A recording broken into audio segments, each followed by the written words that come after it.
Bonjour, la paracha qu'on lira Be'ezrat Hashem cette semaine, ce Shabbat, parachat Chaye Sarah. Dans cette paracha, on voit où Sarah elle est morte, de quoi elle est morte et à quel âge elle est morte.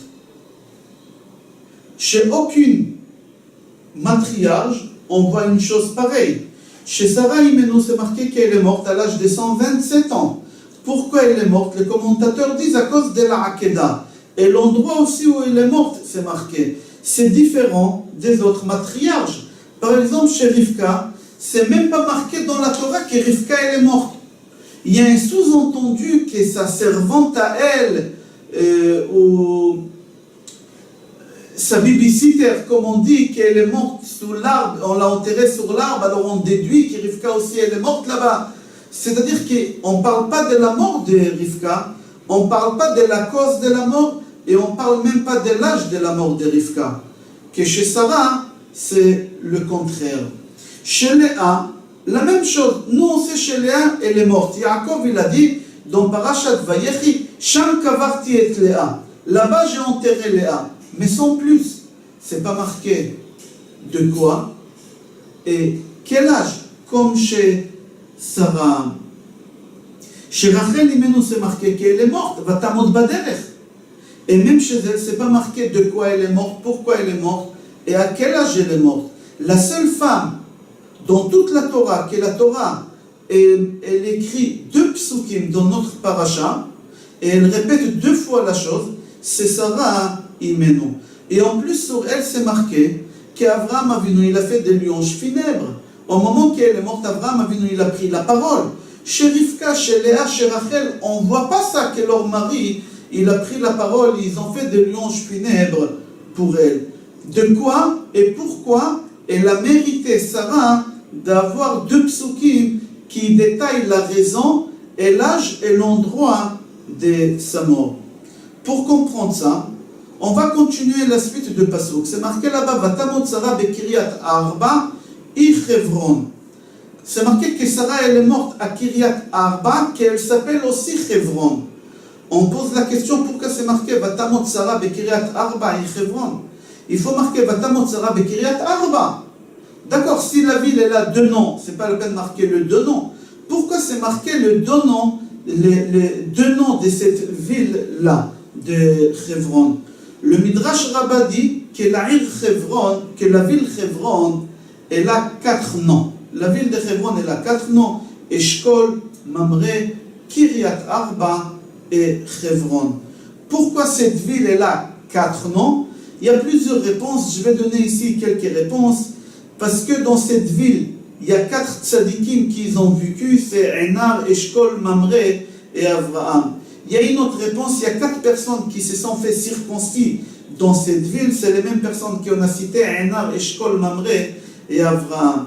Il y a une 3e réponse, qu'il y a 4 personnes qui se sont fait enterrer dans cette ville des tzadikim, Adam, Avraham, Yitzhak et Yaakov. Il y a 4 matriarches tzadikot qui se sont fait aussi enterrer dans cette ville, Chava, Sarah, Rivka et Léa. Il y a une autre réponse, que cette ville, ils avaient 4 patrons sur cette ville-là, c'est les 4 géants.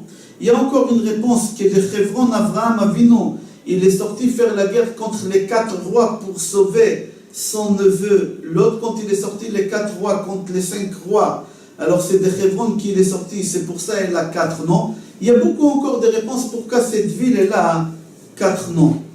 Je vais rapporter le Keli Yakar, il pose la question, si la ville de Hevron elle a 4 noms, pourquoi dans notre paracha, dans ces pasuk, on a écrit que de Kiryat Arba et Hevron?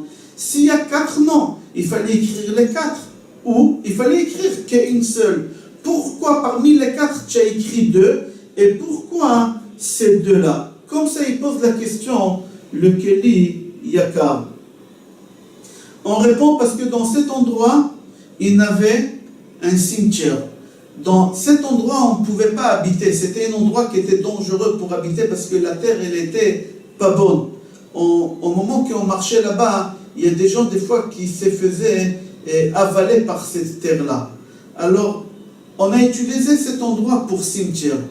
Et comme d'après la Kabbale, il y a 4 façons de mourir, de quitter ce monde, c'est pour ça cet endroit, on lui a donné les 4 noms des 4 façons de mourir dans ce monde. Comme cet endroit c'est un cimetière, c'est la mort, on a donné les 4 façons de mourir. Et je rapporte ici les 4 façons. Il y a quelqu'un qui meurt Bechet'o, à cause de son péché. Un bonhomme, il devait vivre 90 ans, mais il a trop fait des péchés, alors Akadosh Baruch Hu, il a pris de ce monde plus tôt. Il y a une deuxième façon de mourir, il y a des façons de mourir à cause des autres. Par exemple, un enfant, il meurt à cause des péchés des parents. Ou il y a des tzadikim qui meurent à cause des péchés de la communauté. C'est la deuxième façon. Il y a une troisième façon de mourir, c'est quelqu'un qui est arrivé son heure de mourir. C'est arrivé son heure de mourir. Akadosh Baruch Hu, au moment qu'il a ramené cette personne au monde, il a dit tu vivras 90 ans, et les 90 ans, il s'est écoulé. Il faut qu'il parte. Il a quitté ce monde-là, tout simplement. Et la quatrième façon de mourir, ça s'appelle Mitat Neshika. Mitat Neshika, c'est quelqu'un qui meurt avec le baiser de Akadosh Baruch Hu, et on va développer ça tout à l'heure. C'est-à-dire qu'il y a 4 façons de mourir. Alors il y a 4 noms de cette ville-là que c'était un cimetière. Il y a une autre réponse, que le corps de l'homme, il est constitué avec 4 éléments. Le feu, l'air, l'eau et le vent. Et c'est pour ça, au moment que l'homme meurt, ces 4 éléments se détachent et l'homme, il quitte ce monde. C'est une autre réponse. Sarah Imenu, c'est marqué qu'elle est morte. Kiryat Arba Hebron. Il n'y a que 2 noms là. Pourquoi? Parce que Sarah Imenu, elle est morte dans 2 façons qu'un homme il peut mourir. La 3e et la 4e. La 3e, c'était quoi? C'est arrivé son heure de mourir. Akadosh Baruch Hu, il a donné à Sarah 127 ans de vie, et elle a fini ses 127 ans, et elle a quitté le monde.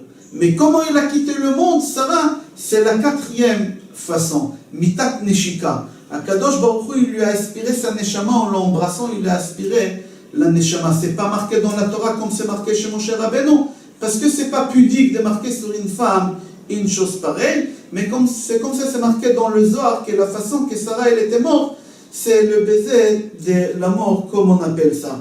C'est rapporté aussi dans Keli Yakar.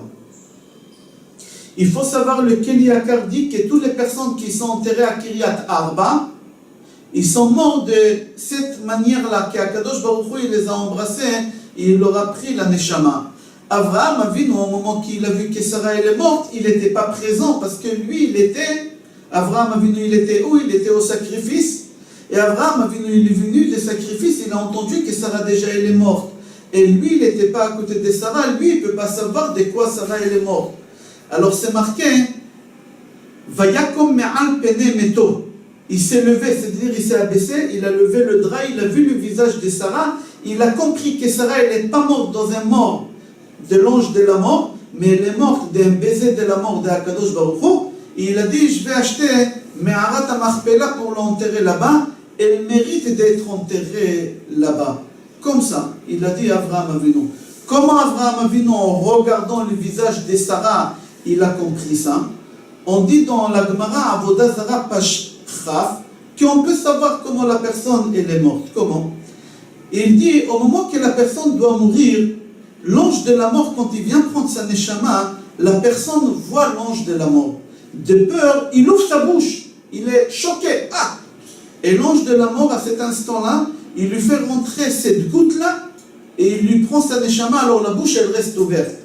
Alors là, tu sais de quoi il est mort cette personne, c'est l'ange de la mort qui lui a pris sa neshama.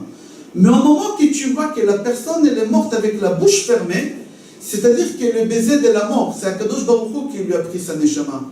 Au moment qu'Abraham Avinu il s'abaisse pour regarder de quoi Sarah elle est morte, et il voit que Sarah elle est morte avec un visage rayonnant, c'est-à-dire qu'elle a vu la lumière de Akadosh Baruch Hu, et c'est comme ça qu'elle est morte. Il a dit alors elle, il faut l'enterrer dans Kiryat Arba Hebron. C'est les 2 façons qu'elle est morte, parce qu'elle atteint l'âge. Kiryat Arba, les 4 éléments, ils se sont détachés parce que l'âge est arrivé. Hebron, c'est Chibour. attachement, elle s'est attachée avec Akadosh Baruch Hu, et Akadosh Baruch Hu, il lui a pris la Neshama. Comme ça on explique, c'est-à-dire que Sarah Imenu, elle est morte dans quelle manière? Elle est morte dans la façon de Mitat Neshika, et c'est pour ça qu'elle a mérité d'être enterrée à cet endroit. Et ça répond pourquoi c'est marqué Kiryat Arba Hebron. Il n'y a que ces deux noms-là. Parce que les autres noms de cette ville, de ce cimetière-là, c'est pas la façon que Sarah elle est morte. Je vous souhaite Shabbat Shalom, Bracha Ve'atzlacha et Kol Tov.